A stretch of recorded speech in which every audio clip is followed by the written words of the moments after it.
Alright guys, welcome back to the channel. Today we're going to be making a beef ragu. We're going to actually make garlic mashed potatoes to go with it. Maybe garlic parmesan. I think I have some parmesan cheese in the freezer outside, so maybe we can grab that out of the freezer here pretty soon. But first, before we make that, we're going to go ahead and make some beef broth, because we're going to need some beef broth for this particular dish.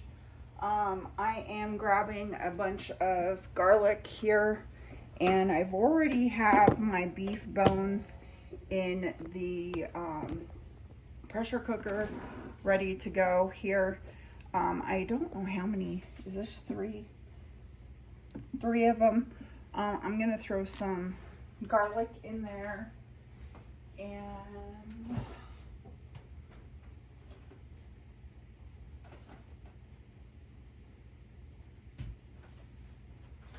we're also going to throw a sprig of some rosemary, actually a couple sprigs. And I like to put thyme in there too, because that always tastes good. If you guys want to add more stuff in here, you can. But this is usually what I put in there as far as seasoning goes.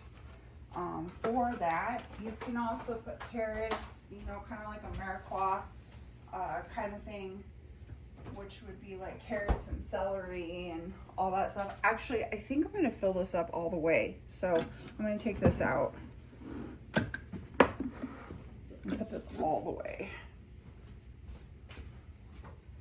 So we can always put it in a bag.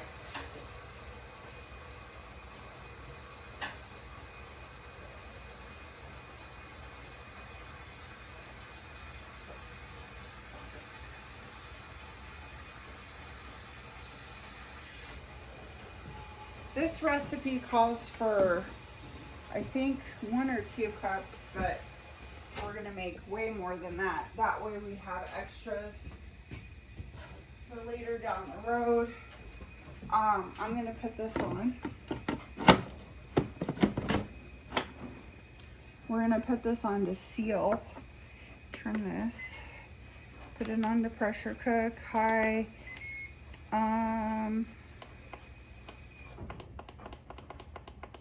I think I'm gonna try to put this on for a couple hours here,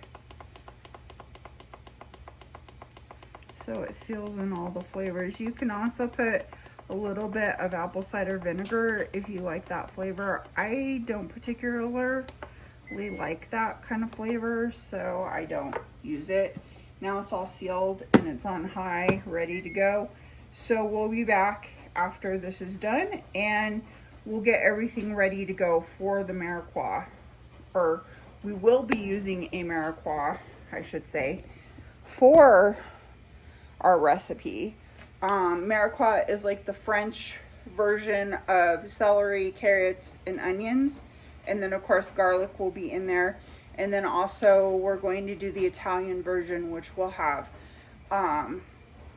a red tomato in there too. So there will be a couple different spices. There still will be rosemary and thyme in there also for some extra flavor, and some parsley.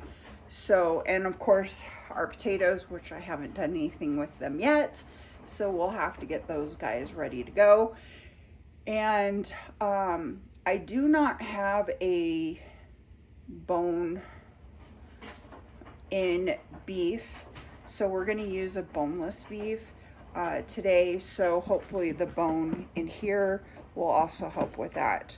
And then you can save your broth, put it in mason jars or in those airtight bags that I have to save the broth. So we'll be back in a few after this is all said and done, and we'll get started on the veggies and all that stuff.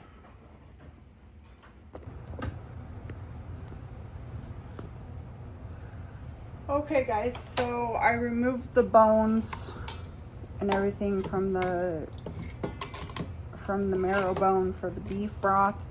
It did not give me a whole heck of a lot of beef broth, and that's fine. What I can do is, you know, fill this all the way up if I want to with hot water and stuff. I've got